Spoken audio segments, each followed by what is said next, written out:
Today, we move from politics to business power.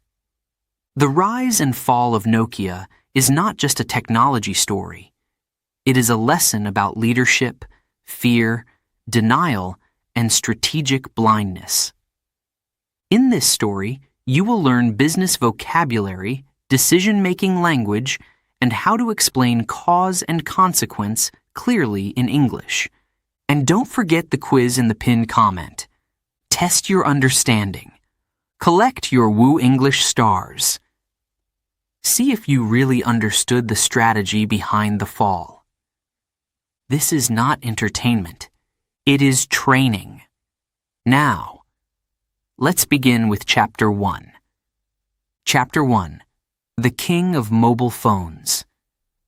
At the beginning of the 2000s, one company ruled the world of mobile phones. That company was Nokia. Its phones were everywhere, in Europe, in Africa, in Asia, in big cities and small villages. If you entered a train, you heard the same ringtone again and again, Nokia. The company came from Finland, a cold country in the north of Europe. Small population, quiet culture, but strong engineers. Nokia did not begin as a phone company. Many years earlier, it made paper and rubber products. Later, it moved into electronics, then telecommunications. Step by step, it focused on mobile phones.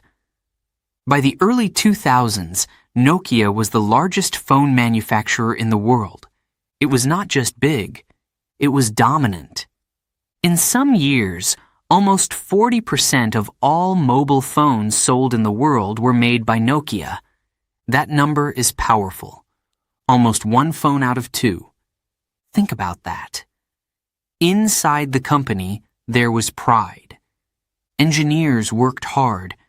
Designers created new models every year.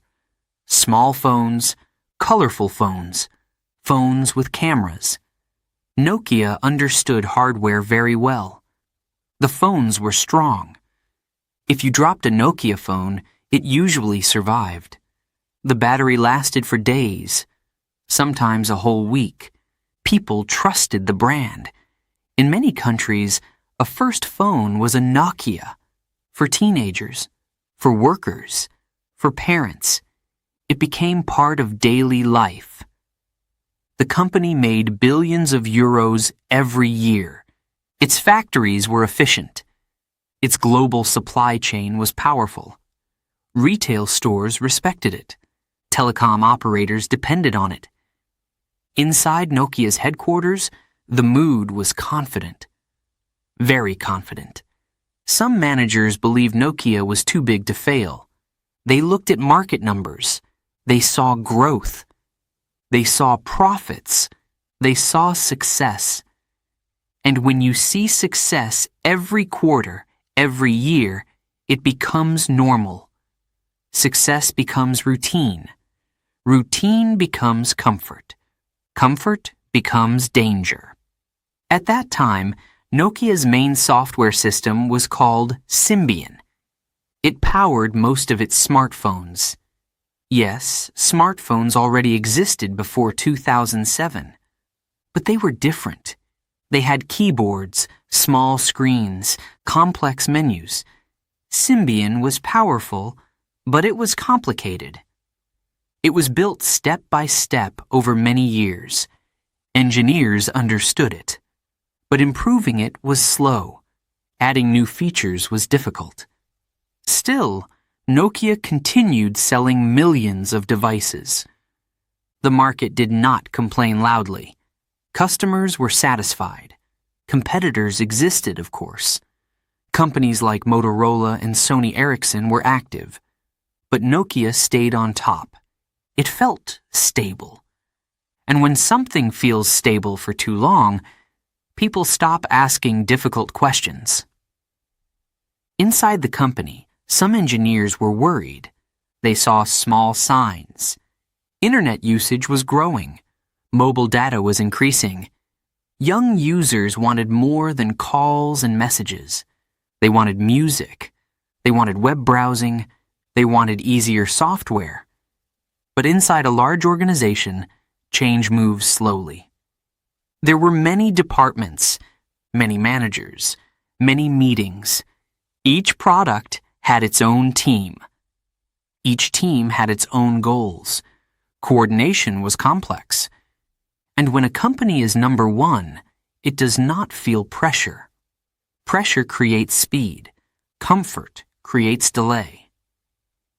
In 2006, Nokia was still winning, still profitable, still respected. But technology was changing faster than before. The mobile phone was becoming something else, not just a communication device. Something bigger, something closer to a small computer. Nokia saw these changes, but it did not fully understand their speed or their power. Inside meeting rooms, charts still looked strong.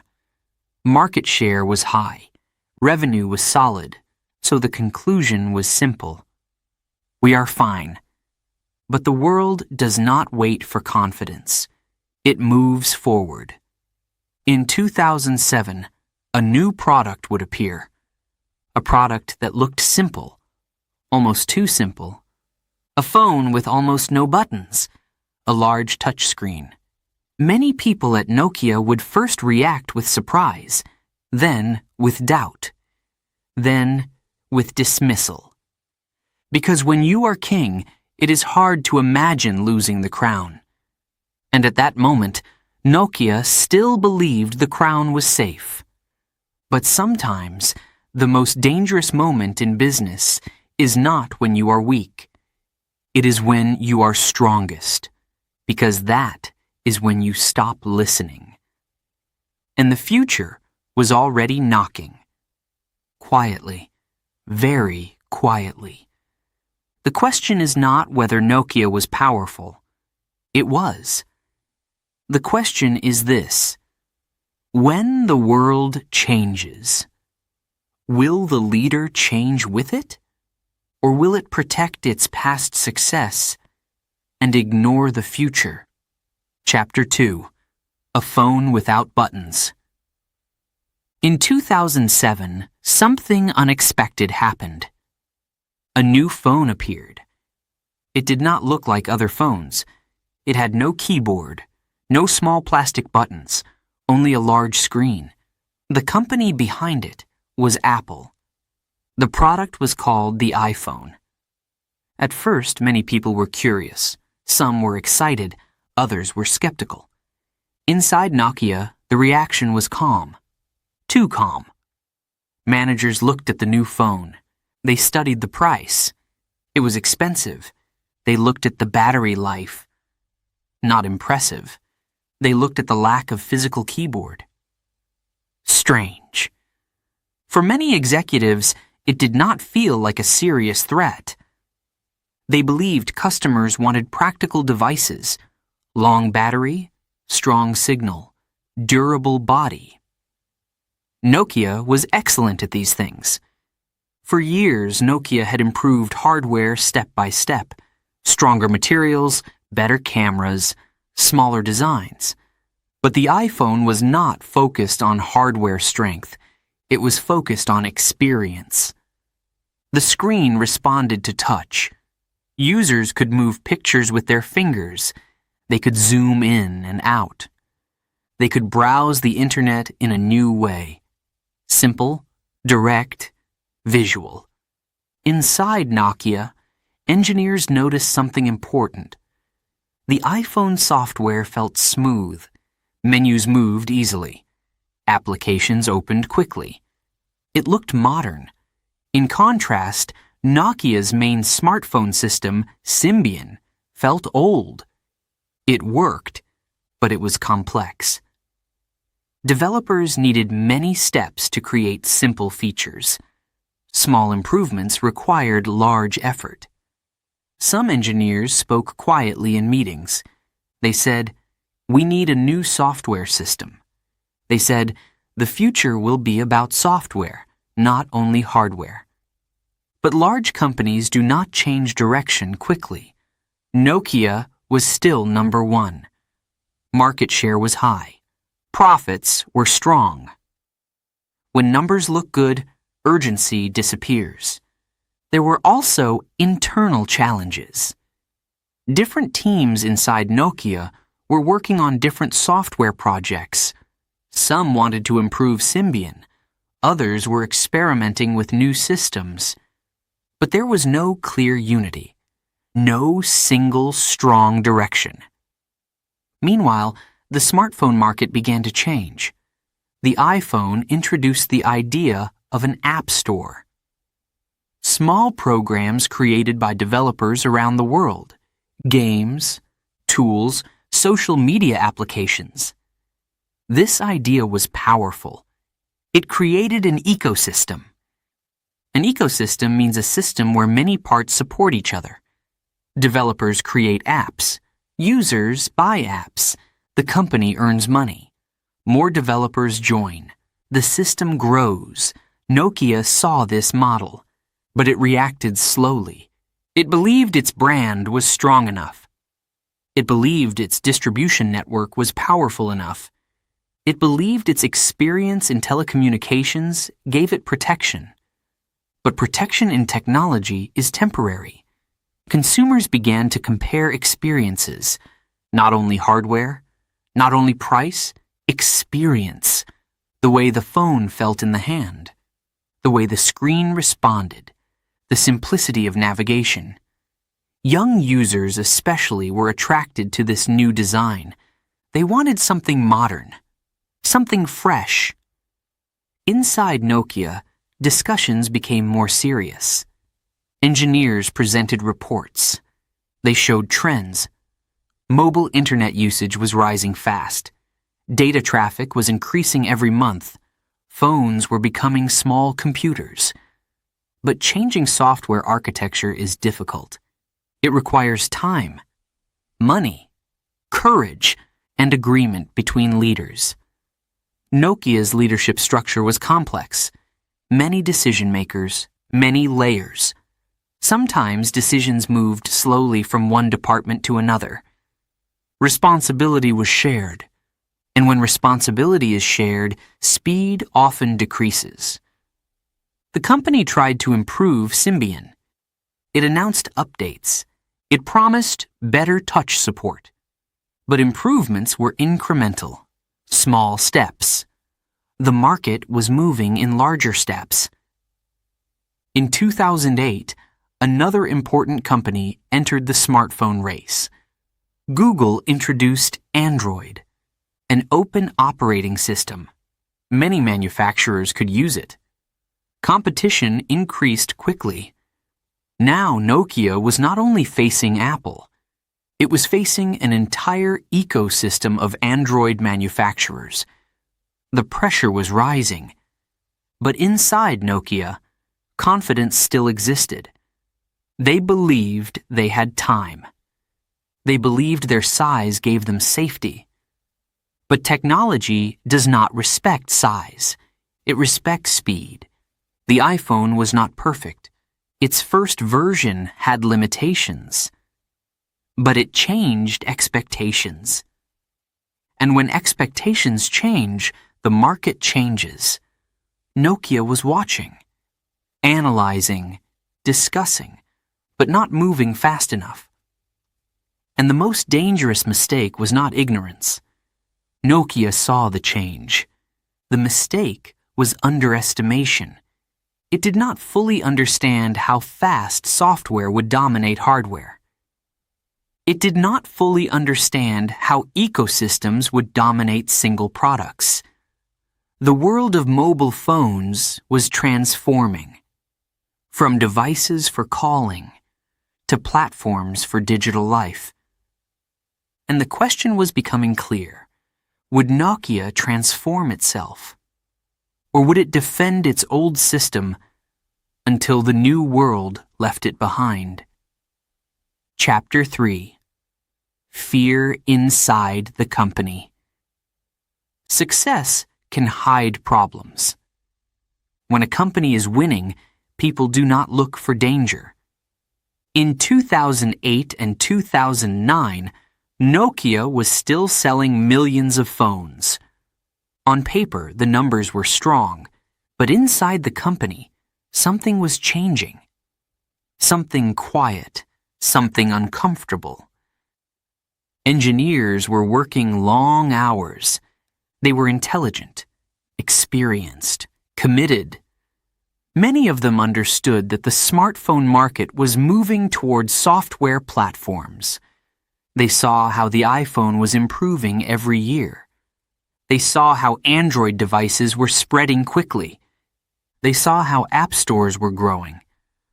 But when they tried to speak openly about risks, the atmosphere felt tense. Meetings became complicated, not technical, political. In a healthy company, problems move upward. In Nokia, bad news often stopped in the middle. Managers were afraid to report failure. If a project was late, the report said, "almost ready." If a feature did not work well, the report said, "minor issue." Language became softer. Reality became less clear. This is how fear begins. Not with shouting, not with crisis, with silence. Different departments inside Nokia competed with each other. There were teams working on Symbian. There were teams exploring new operating systems. Each team wanted resources. Each team wanted approval. Instead of full cooperation, there was rivalry. Engineers felt pressure. Deadlines were tight. Expectations were high, but direction was not clear. Some employees later described the culture as fragmented. Fragmented means broken into parts. When a company is fragmented, energy is lost. Instead of moving forward together, teams pull in different directions. Inside offices, whiteboards were full of plans. PowerPoint presentations showed positive graphs. But under the surface, confidence was decreasing. Many engineers believed Nokia needed a completely new software foundation. But building a new system would take years, and years feel dangerous when competitors are moving fast. Some managers preferred small improvements.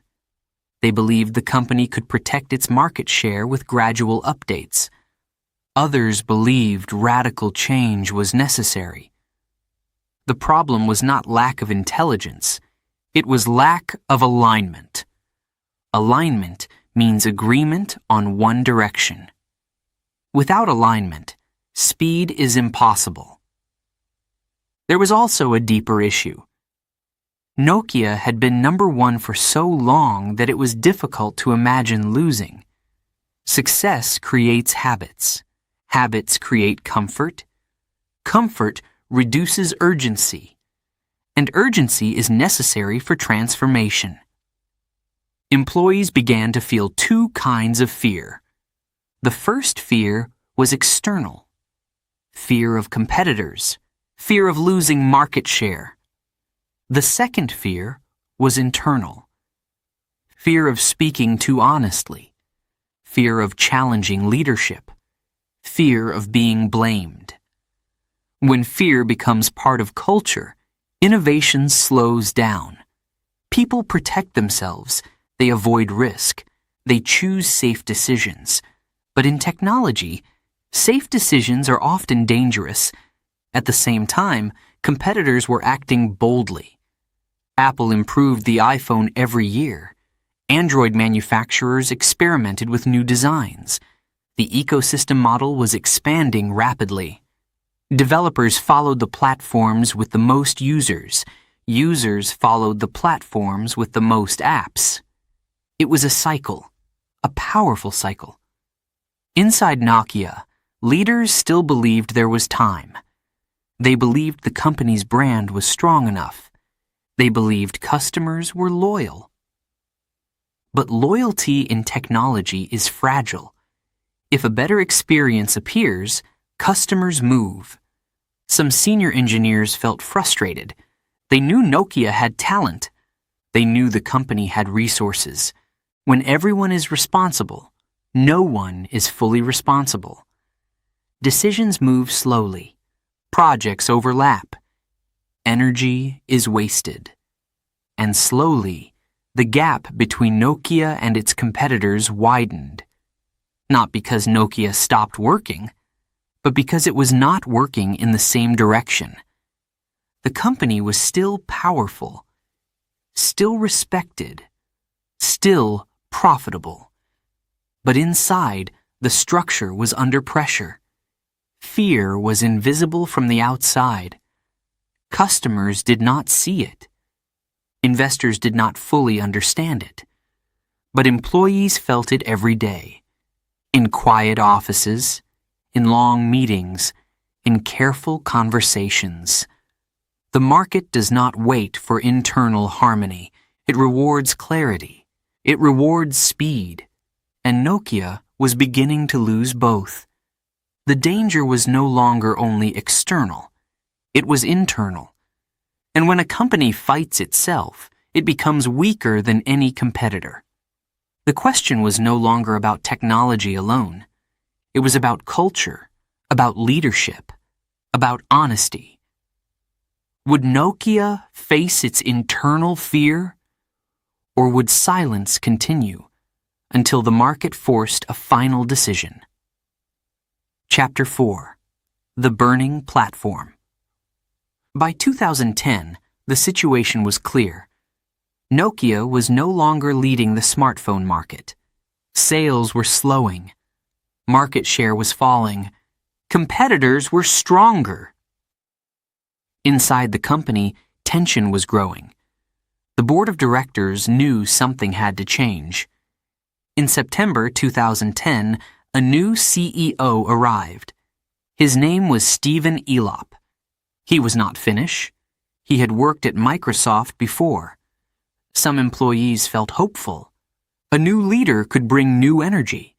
Others felt nervous. Change creates uncertainty.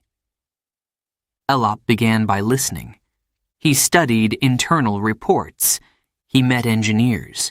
He examined product roadmaps. He compared Nokia's devices to the iPhone and Android phones. The conclusion was uncomfortable. Nokia was behind, not slightly behind, seriously behind in software experience. In February 2011, Elop wrote an internal memo. It became famous. He described a man standing on a burning oil platform in the ocean. The fire was spreading. Staying on the platform meant certain death. Jumping into the cold sea was also dangerous. But staying was worse. Elop compared Nokia to that man. The platform was burning. The company had to jump. This message shocked employees. It was direct, honest. Some people respected the clarity. Others felt insulted. But everyone understood the message. Doing nothing was no longer possible. Soon after, Nokia made a dramatic decision. It announced a partnership with Microsoft. Instead of continuing with Symbian or building a new internal system, Nokia would use Windows Phone as its main smartphone platform. This was a strategic shift, a very large shift. The company was betting its future on a partnership, on a system it did not fully control. Some engineers felt disappointed. They had spent years working on internal software projects. Now those projects were ending. Other employees believed the partnership was necessary. They believed Nokia needed help, needed speed, needed a fresh start. The announcement created global attention. Investors reacted strongly. Some supported the move, others questioned it. Meanwhile, competitors continued moving forward. Apple improved the iPhone again. Android devices became more powerful and more affordable. The smartphone ecosystem was expanding rapidly. Nokia now had to rebuild its position in this new world. the company introduced new devices based on Windows Phone. They were called Lumia phones. The hardware design was modern, colorful, different. The cameras were strong. The build quality was solid. But the challenge was not hardware anymore. It was the ecosystem. The number of available apps on Windows Phone was much smaller than on iOS or Android. Developers preferred platforms with more users. Users preferred platforms with more apps. This created a difficult cycle. Without users, developers did not come. Without developers, users did not come. Time was critical. Nokia needed fast growth. But growth was slow. Inside the company, pressure increased again. Employees worked hard to promote the new devices. Marketing campaigns were strong. But rebuilding trust in a changing market is difficult. Some customers were confused. Why did Nokia abandon Symbian? Why choose Windows Phone? Was this the right direction? At the same time, global market share continued to decline. Each quarter brought new numbers, lower than before. The burning platform metaphor was no longer symbolic. It felt real. Employees understood that survival was not guaranteed. The partnership with Microsoft was bold. But bold decisions do not always produce immediate success. Strategy requires timing, and timing is unforgiving. Looking back, many analysts later ask the same question. Was the decision too late? If Nokia had acted earlier, could the outcome have been different? Perhaps. But history does not offer second chances. In business, delay is costly. The world of technology does not pause for reflection. It moves fast. By 2011 and 2012, it was clear that Nokia was fighting for survival. The company that once dominated the world was now struggling to remain relevant. The burning platform had forced a jump. But the ocean was cold, and survival required more than courage. It required speed, unity, and a bit of luck. The question was no longer whether Nokia would change. It had changed. The real question was this: was the change strong enough? And was it in the right direction? Chapter 5. The Market Decides. By 2012, the global smartphone market had changed completely. Nokia was no longer leading. It was fighting to survive. The Lumia phones were on the market. Bright colors, modern design, strong cameras, solid build quality. On the outside, they looked competitive. But inside the global ecosystem, the situation was difficult. Two platforms were dominating: Apple with iOS and Google with Android. Android was used by many manufacturers. One of the strongest was Samsung. Samsung moved fast. It released new models every year. Different sizes, different price levels. Consumers had options, many options. Developers followed the biggest platforms. If you create an app, you want millions of users. You want visibility. You want profit. Windows Phone, the system used by Nokia, had fewer users. That meant fewer apps. That meant less attraction for customers. It was a difficult circle. Without users, no developers. Without developers, no users. This is called network effect. The more people use a system, the stronger it becomes. Nokia's Lumia devices received positive reviews for hardware. Journalists praised the cameras. They liked the design.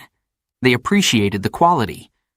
But many reviews ended with the same sentence: App selection is limited. Consumers began to notice. If their friends were using Instagram or certain games, they wanted the same experience. If an important app was missing, frustration grew. At the same time, Android devices were becoming cheaper. Affordable smartphones entered emerging markets where Nokia had once been dominant. In Africa, in Asia, in Latin America, Nokia had built strong distribution networks in these regions. For many years, it understood local markets better than competitors. But now, Android manufacturers were entering aggressively. Lower prices, acceptable quality, large app stores, customers compared, and often chose Android. Quarter after quarter, market share numbers declined. Investors watched carefully. Headlines became more serious. Was Nokia's strategy failing? Inside the company, employees worked hard. Marketing teams launched campaigns. Retail partners promoted Lumia devices.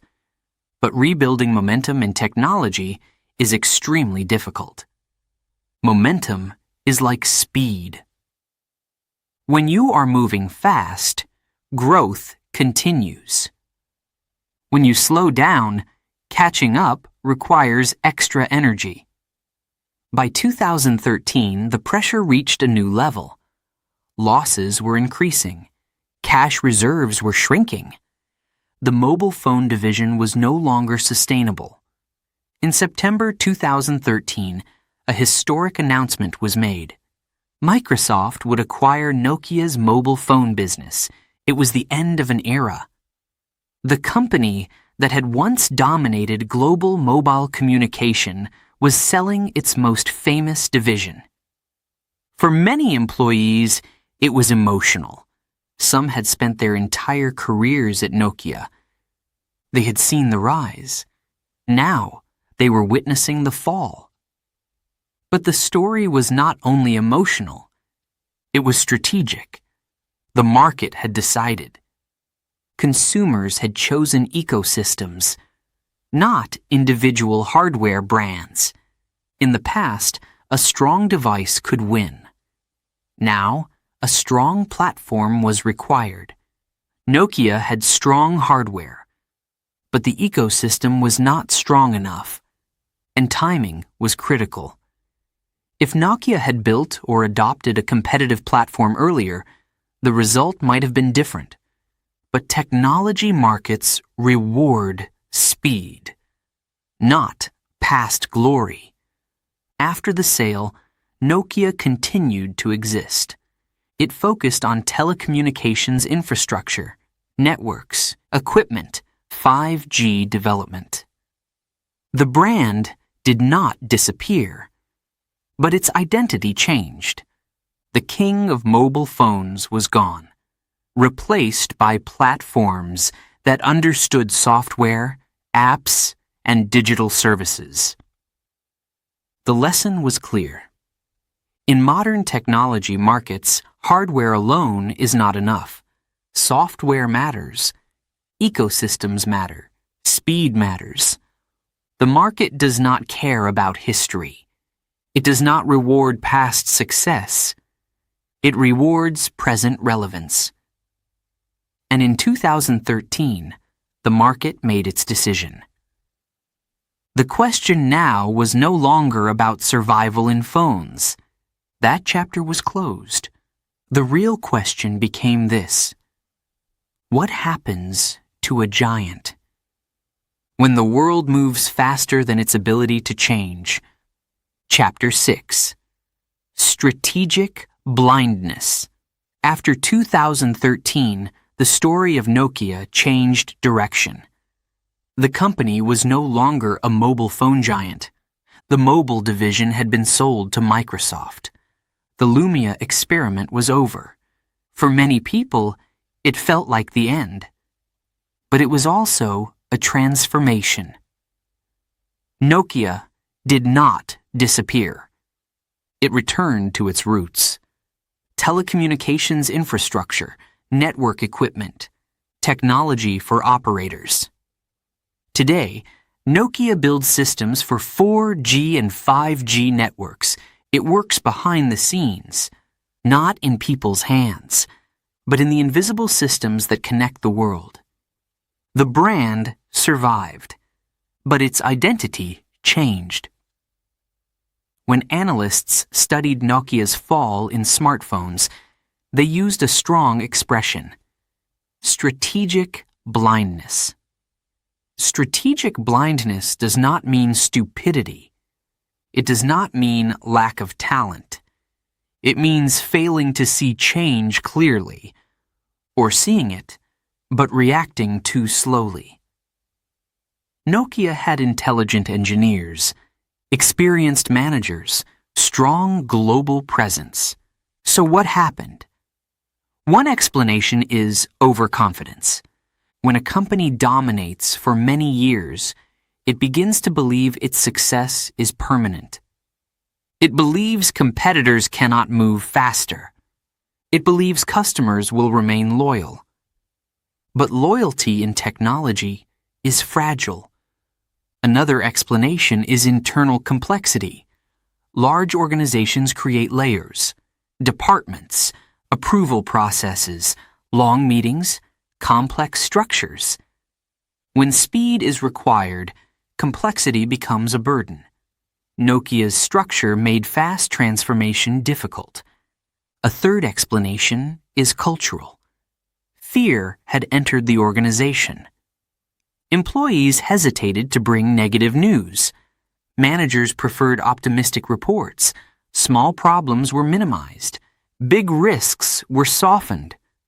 When information is softened, decisions are delayed.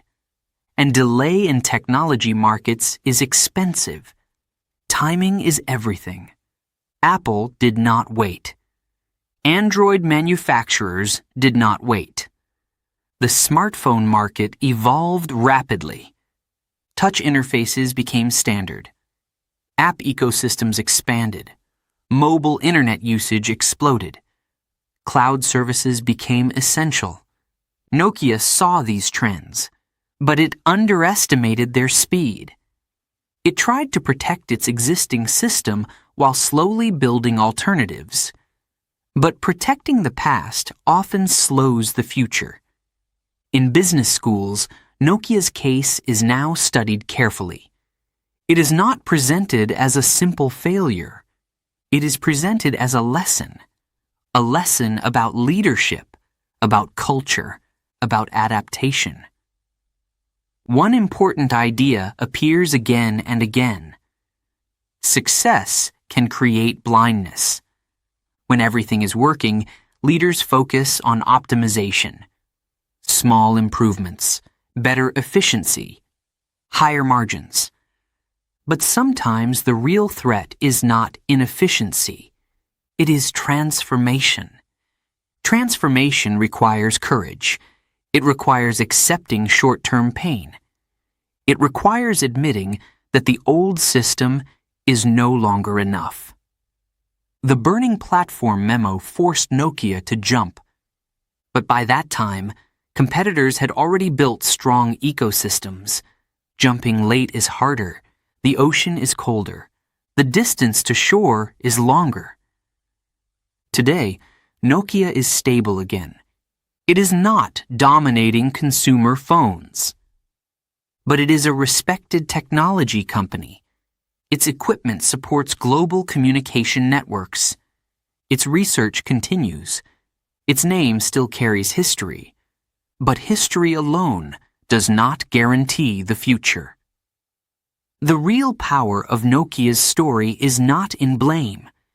It is in awareness.